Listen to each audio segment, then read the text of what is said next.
కాంచీపురంలో కామాక్షి పరదేవతా దేవాలయంలో ముఖమండపంలో ఇద్దరు విద్వాంసులు కూర్చున్నారు. ఒక ఆయన మూగవాడు, ఒక ఆయన కామాక్షి ఉపాసకుడు. ఇద్దరూ కూర్చున్నారు. ఒక ఆయన కామాక్షి దర్శనం కోసం పరితపిస్తున్నాడు. ఆ ఉపాసకుడు జపం చేస్తున్నాడు అంతర్ముఖుడై. పక్కనున్న ఆయన మూగవాడు. ఆయన ఏం కామాక్షి దర్శనం కోసం చేయట్లేదు, అమ్మవారిని ధ్యానం చేస్తున్నాడు. అమ్మవారు కాలి మంజీరములు చప్పుడవుతూ ఉండగా అలా ముందు నుంచి నడిచి వెడుతోంది. వీళ్ళిద్దరు ఇలా కూర్చున్నారు, అమ్మవారు అలా వెడుతోంది. అంటే వాళ్ళ అమ్మవారి పాదాలు ఇలా చూడగానే కనపడతాయి, నేల మీద ఆసనం వేసి కూర్చున్నారు కాబట్టి.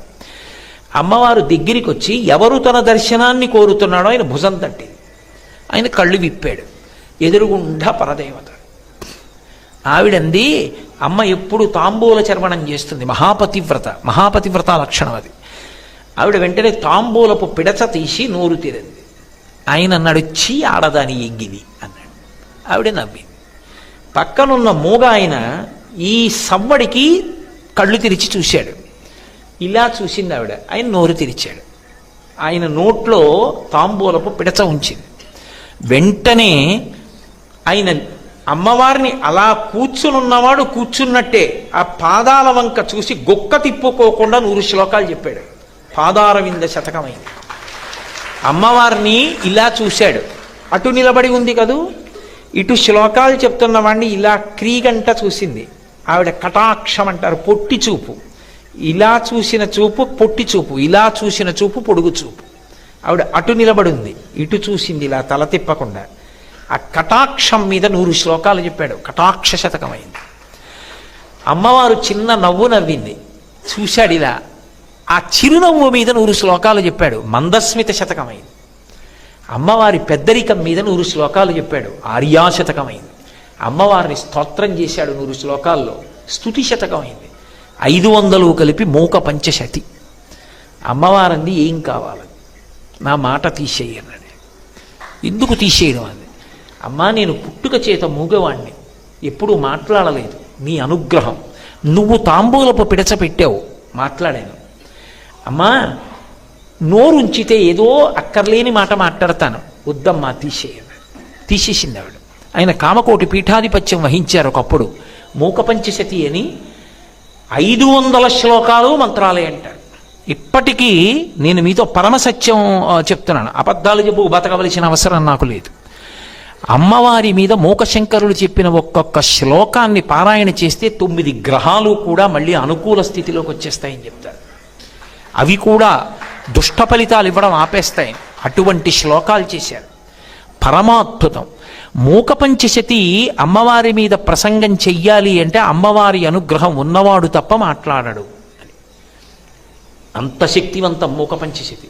పరదేవత అనుగ్రహించలా, ఆవిడ ఉన్నది అని నమ్మాడైన.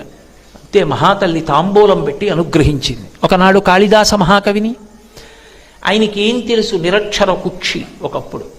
అటువంటి వాడికి భార్య చెప్పింది, సర్వమంగళ ఆవిడ పేరు, వెళ్ళి కాళికా దేవాలయంలో కూర్చో, అమ్మవారు వస్తుంది, నాలుక బయటపెట్టు, బీజాక్షరాలు రాస్తుంది, హఠం చెయ్యి, నాకు సరస్వతీ కటాక్షం కావాలని. ఆయనకి విద్య అనడం కూడా రాదు, ఇద్య అన్నాడు.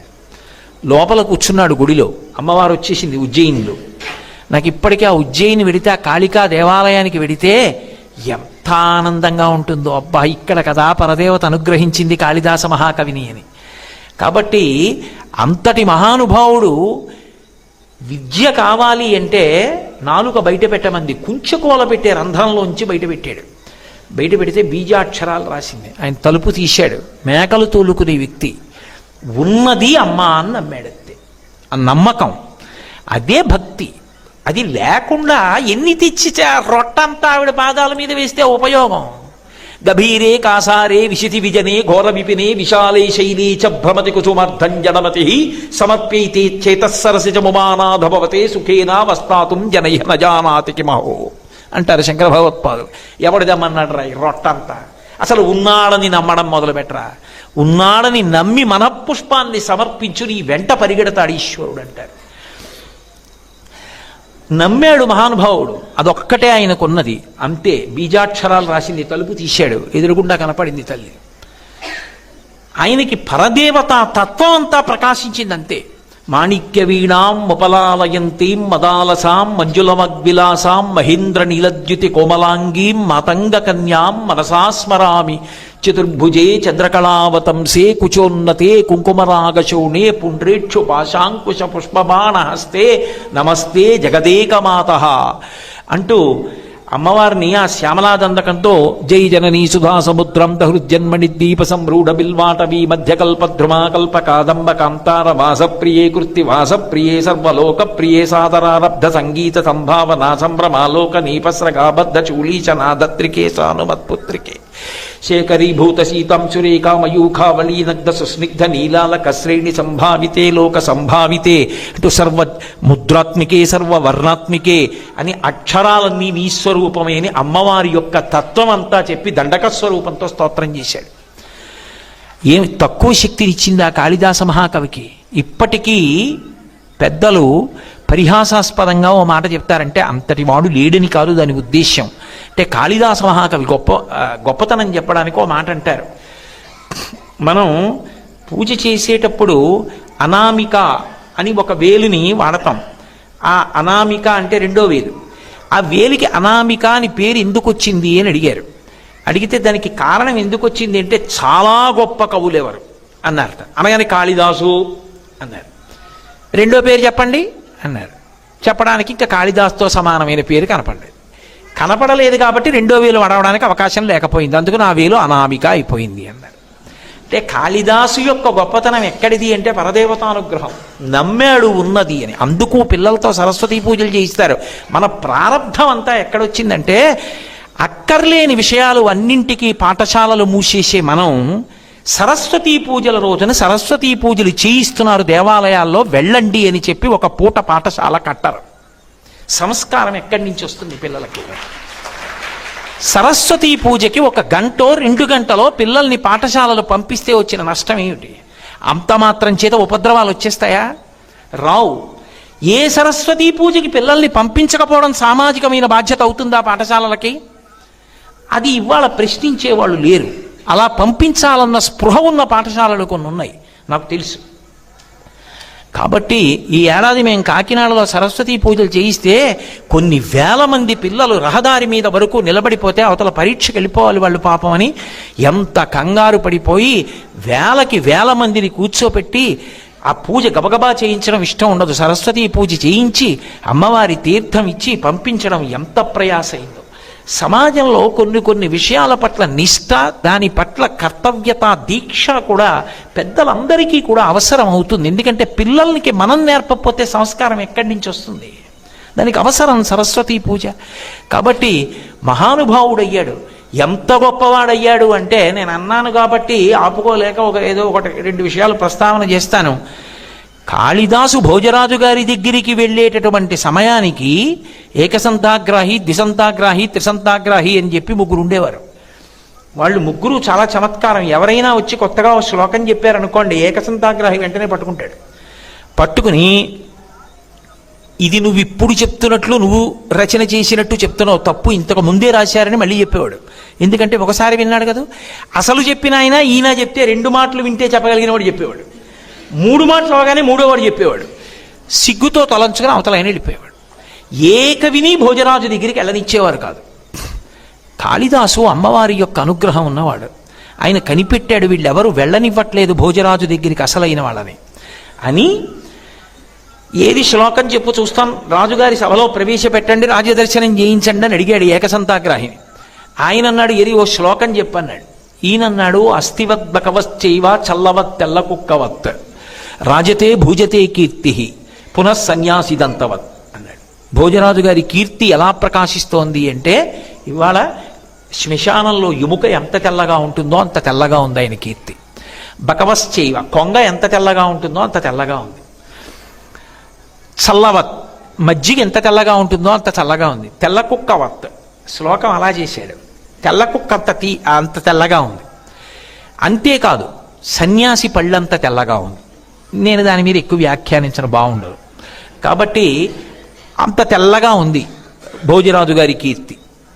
అంటే ఈ ఏకసంతాగ్రాహి విని ఇవాళ రాజ్యంలో ఉన్న కవులు ఇంత చౌకబారు రచనలు చెప్తున్నారు అని భోజరాజు తెలుసుకొని మనని బాగా గౌరవిస్తాడని రేపురా సభలో నీకు రాజదర్శనం చేయిస్తానన్నాడు. కాళిదాసు ఆయన మాట్లాడిన 4 మాటల్లో గమనించాడు, ఈయనకి నత్తి ఉంది, జకారం టకారం డకారం బాగా పలకవు, పట్టుకోలేడు, దాంతో శ్లోకం చెప్తారు. తీరా తీసుకెళ్ళాడు భోజరాజు దగ్గరికి. ఏది చెప్పు మహారాజా, ఇతను కొత్త కవి, మీ మీద శ్లోకం చెప్తాడన్నాడు. చెప్పమన్నాడు భోజరాజు గారు. కాళిదాసు గారికి తెలుసు కదూ, షడ్జామజ్జ కరజ్జ వీజ్జ వసుదాజ్జలాంశ్చ మజ్జ కిరీట్ కిట్కేట్ కిట్కిధరీ ఖణఖణ ఖజ్జూర విద్వద్భ్రమ లుభ్రం లుభ్రమ లుభ్ర లుభ్ర ఉపయాగ్ర గ్ర గ్ర షణ్ణం గ్రహ గ్రద పాదౌటేటి పటేటి టేటి కురత సత్యప్రసాదయ అన్నాడు. అంత జకారం డకారం టకారంతో కూడినటువంటి శ్లోకాన్ని చెప్పేటప్పటికీ ఏకసంతాగ్రాహికి వెంటనే మతిపోయింది. ఆయన మాట్లాడడం మర్చిపోయాడు. వెంటనే వెనక వాళ్ళు ఆగిపోయారు. మహారాజు కాళిదాసు చెప్తున్న ఒక్కొక్క శ్లోకానికి ఒక్కొక్క దిక్కు తిరిగాడు. 4 దిక్కులు తిరిగేటప్పటికీ వాళ్ళకి అర్థం కాలేదు. సభలో ఉన్న వాళ్ళకి ఎందుకు తిరిగానో తెలుసా అని అడిగాడు కాళిదాసుని. ఒక్కొక్క శ్లోకానికి ఒక్కొక్క దిక్కునున్న రాజ్యాన్ని నాకు ధారపోశారు, బ్రాహ్మణుణ్ణి నాకెందుకు, మీరే ఏలండి అన్నాడు. అమ్మవారి కటాక్షం ఉన్నవాడికి అటువంటి కవిత్వం వస్తుంది. ఆ తల్లి అనుగ్రహం కలగాలి. కానీ చీకటి ఎంతసేపు అండి, స్విచ్ ఇలా నొక్కేవరకే. ఒకసారి స్విచ్ చేశాక చీకటేది. ఒకసారి శారదా కటాక్షం కలిగిన తరువాత ఇక తెలియని విషయమే ఉంది. అంతటి మహానుభావుడయ్యాడు. ఎన్నిసార్లు అమ్మవారు ఆయన్ని, ఎన్ని మాటలు ఆయన మాట నిజం చేసిందో. ఇది మీరు బాగా గమనించాలి. సరస్వతీ కటాక్షం ఉన్నవాడికి ఉండే ప్రజ్ఞ ఏమిటంటే యోగి అవుతాడు. అందుకే ఆయన నిజం చెప్పాడనకూడదు, ఆయన అన్నది నిజమైపోతుంది. ఆయన నోటితో ఓ మాట అన్నాడు అనుకోండి, అది నిజం అవుతుంది. మీరేం దాన్ని సాధారణంగా పరాకుగా తీసుకుని వెటకారాలు అవి ఆడకూడదు. అందుకే హనుమ సుందరకాండలో ఒక మాట అంటే అది సత్యమైంది. రాముడు వస్తాడు, సుగ్రీవుడు వస్తాడు, నెయ్యమస్తి పురీం లంకా నయూయం నచరావణ, ఈ లంక ఉండదు, ఈ రావణుడు ఉండడన్నారు. యోగి మాట నిజమైంది రామాయణంలో. సరస్వతీ కటాక్షం ఉన్న యోగి ఆ మాట అంటే అది నిజమవుతుంది. ఒకప్పుడు కాళిదాసు గారిని భోజరాజు నుంచి దూరం చేయాలని విశ్వప్రయత్నం చేశారు. చేసి చాడీలు చెప్పారు ఆయనకి. ఆయన మీకు తెలుసు కదా, ఏదో వేశ్యాలంపటత్వంలో ఉన్నాడు, దానికి చాలదన్నట్లుగా ఇప్పుడు చేపలు కూడా తింటున్నాడు అన్నారు. ఏదో ఒకటి కల్పించి చెప్తే నమ్ముతాడు భోజరాజని. కాళిదాసుకి ఇది తెలిసింది. ఆయన సర్వజ్ఞుడు, అమ్మవారి అనుగ్రహం ఆయనకి తెలియకపోవడం ఏమిటి. వీళ్ళ ఆట పట్టించాలా, ఆయన నిజంగానే చేపలు కొనుక్కోవడానికి అంగడికి వెళ్ళాడు చూద్దామని. పెద్ద పెద్ద చేపలు కొని చంకలో పెట్టుకున్నాడు, ఓ సంచిలో పెట్టి. దాంట్లోంచి నీళ్లు గారుతున్నాయి. తిన్నగా ఈ బ్రాహ్మణులు చూశారు, అబ్బా నిన్న మనం ఏదో చాడీ చెప్పాం కానీ వాళ్ళు నిజంగా దొరికాడు రా చేపలు కొనుక్కుంటూ అని. ఇప్పుడే రమ్మంటున్నారు భోజరాజు గారు, ఎలా ఉన్నావో అలా రమ్మంటున్నారని చేయి పట్టుకు తీసుకెళ్ళారు. భోజరాజుకు ముందే చెప్పారు, అయ్యా చేపలు కొంటుంటే పట్టుకున్నామండి, తీసుకొచ్చాం. చూశాడు భోజరాజు, ఆశ్చర్యపోయాడు. నిజమే, తోకలు కనపడుతున్నాయి, చంకలో చేపలున్నాయి. ఆయన అన్నాడు, కక్షేకిం అన్నాడు. ఏమిటి చంకలో పెట్టుకున్నావు అన్నాడు. ఆయన అన్నాడు, పుస్తకం. పుస్తకం పట్టుకున్నాను అన్నాడు. ఓ పుస్తకమా అని ఆయన అన్నాడు. రసం కిం, అందులోంచి ఏదో ద్రవం ఊరుతోందే, ఏమిటది అని అడిగాడు. నీళ్లు గారుతున్నాయి చేపల్లోంచి, ఏమిటవి అన్నాడు. అంటే కావ్యార్థ సారోదకం, అది కావ్యంలో ఉన్నటువంటి సారం అలా కారుతోంది మహారాజా. ఓ గంధం కిం, ఏదో వాసన వస్తోందే, ఏమిటది అన్నాడు. మహారామరావణ సంగ్రామ రంగోద్భవం, రామరావణుల మధ్య యుద్ధం జరిగినప్పుడు ఆ యుద్ధ భూమిలో పైకి లేచిన దుమ్ము యొక్క వాసన మహారాజా అన్నాడు. ఓహో పుచ్చక్కిం, అదే తోక కనపడుతోందే అన్నాడు. ఆయన అన్నాడు, తాళపత్ర రచితం, తాళపత్రాల మీద రచింపబడినటువంటి పుస్తకం ఇది అన్నాడు. ఆహా ఏం పుస్తకం అన్నాడు. కిం పుస్తకం, ఏం పుస్తకం అంటే ఆయన అన్నాడు, హే రాజన్, భూసుర దైవతైశ్చ పఠితం రామాయణం పుస్తకం. భూసురులు, బ్రాహ్మణులు, దేవతలు కూడా చదివే పుస్తకం రామాయణం ఇది అన్నాడు. ఓహో అలాగా, ఏది అన్నాడు. ఇలా తీసి చూపించాడు. తాళపత్ర గ్రంథాలతో రామాయణ గ్రంథమైంది. సరస్వతి కటాక్షం అంటే యోగి పుంగవుణ్ణి చేస్తుంది. ఆయన నోటి వెంట అలవోకగా వచ్చిన మాట సత్యమైపోతుంది. అంత తత్వం ప్రకాశిస్తుంది. అదేం మాటలు కాదు సరస్వతీ కటాక్షం. ఇందుకు శంకర భగవత్పాదులు వెంపర్లాడారు, నా దేశానికి సరస్వతీ కటాక్షం కావాలని. మీరు పెద్ద మనసున్న ఎవరైనా సరే ఇదే కోరారు దేశానికి. రవీంద్రనాథ్ ఠాగూర్ విశ్వకవి, సాహిత్యానికి నోబెల్ ప్రైజ్ పొందిన ఏకైక వ్యక్తి. అటువంటి మహానుభావుడు కూడా where the mind is without fear and the head is held high, where the world has not been broken up into fragments by narrow domestic walls, to thee my country అని ప్రార్థన చేశాడు. సరస్వతీ కటాక్షాన్నే ప్రార్థన చేశారు మహాత్ములందరూ కూడా. అందుకే ఆ సరస్వతీ కటాక్షం మనిషిని ఎంత స్థాయిలోనైనా నిలబెడుతుంది. అనుగ్రహం కలిగిన తరువాత ఇక తడువుకోవడానికి ఏమీ ఉండదు. ఆవిడ అనుగ్రహం వస్తే ఎలా వస్తుంది అంటే ఉప్పెన వస్తే ఎలా వస్తుందో అలా వస్తుంది. అందుకే రామకృష్ణ పరమహంస అంటారు, వైరాగ్యం వస్తే పెద్ద ప్రవాహంలా వస్తుంది తప్ప బొట్టు బొట్టు నీళ్ళల్లా రాదంటారు. సరస్వతీ కటాక్షం వచ్చినా అంతే తప్ప బొట్టు బొట్టు సరస్వతీ కటాక్షాలు ఉండవు. వస్తే సరస్వతీ కటాక్షం ఒక పెద్ద వరద అంతే, అలా వస్తుంది. అందుకే మీరు చూడండి, దేవీ భాగవతంలో ఒక ఆఖ్యానం ఉంటుంది, ఉపాఖ్యానం. అందులో దేవదత్తుడు అని ఒక బ్రాహ్మణుడు, ఆయన పుత్ర సంతానం కోసం అని చెప్పి పుత్రకామేష్టి చేస్తూ గోభిలుడు అని ఆయన్ని ఉద్గాతగా నియమిస్తాడు. ఉద్గాత సామగాన పఠనం చేస్తాడు. సామగానం దమ్ము పట్టి చెయ్యాలి కాబట్టి అప్పుడప్పుడు ఊపిరి పీల్చుకోవడంలో తేడా వస్తే స్వరభంగాన్ని అనుమతిస్తారు. ఆయన సామగానం చేస్తుంటే స్వరభంగం అయింది. దేవదత్తుడికి కోపం వచ్చింది. మూఢుడా, నేను మంచి కొడుకు కోసం అని చెప్పి యజ్ఞం చేస్తుంటే నువ్వేమో స్వరభంగం చేశావన్నాడు. సామగానం చేసేటప్పుడు స్వరభంగం అవుతుంది, తెలియకుండా నన్ను మూఢుడా అన్నావు, మూఢుడు జన్మించుగాక అన్నాడు. ఇంత పుత్రకామేష్టి చేస్తే మూఢుడా కొడుకు నాకు పుట్టేది, మన్నించమని కాళ్ళ మీద పడ్డాడు. మూఢుడే పుడతాడు, తర్వాత సరస్వతీ కటాక్షం విద్వాంసుడు అవుతాడు అన్నాడు. పుట్టాడు కొడుకు, ఉతథ్యుడు అని పేరు పెట్టాడు. గాయత్రి ఉపదేశం చేస్తే కనీసం ఆ గాయత్రీ మంత్రం కూడా పలకలేకపోయాడు. తల్లి తండ్రి తలకొట్టుకుని ఏడుస్తుంటే వాళ్ళ బాధ చూడలేక పిల్లవాడు విసిగెత్తిపోయి ఇల్లు విడిచిపెట్టి వెళ్ళిపోయాడు. నోరు విప్పితే తన స్థితి తెలిసిపోతుందని నోరు విప్పేవాడు కాదు. ఓ ఊరికి దూరంగా ఓ పాకేసుకుని ఉన్నాడు.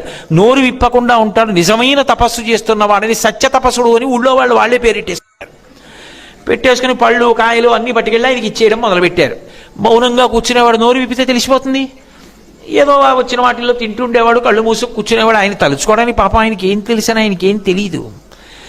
కానీ తెలిసో తెలియకో నిప్పు ముట్టుకుంటే ఊరుకుంటుందా? ఒక రోజున అడవి పందిని వేటగాడు తరువుకొచ్చాడు. దానికి మర్మస్థానంలో బాణం గుచ్చుకుంది, రక్తం ఓడిపోతోంది, ప్రాణాలు కడంటిపోతున్నాయి. ఈయన కూర్చున్న పాకలోకి తోసుకొచ్చింది. ఆయన ఏదో పరధ్యానంగా కూర్చున్నాడు.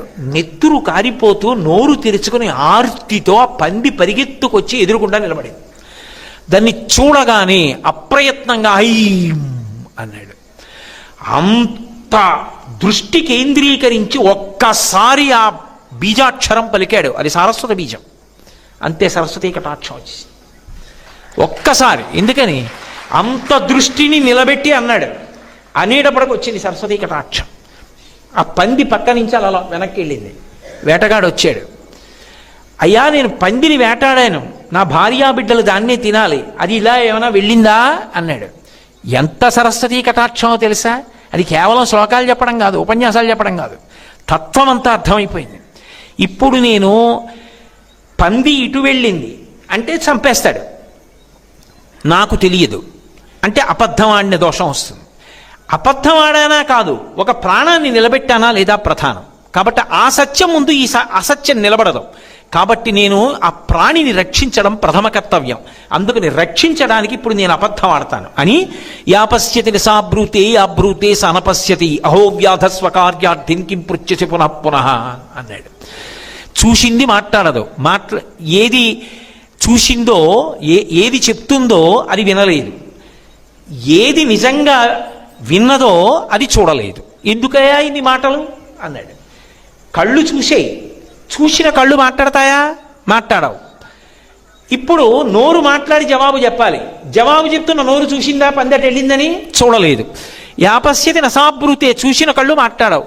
యాబ్రూతే సనపశ్యతి, మాట్లాడే నోరు చూడలేదు. కాబట్టి నన్ను ఎందుకయ్యా విసిగిస్తావు? ఇంకొకటి దొరుకుతుందిలే వెళ్ళు.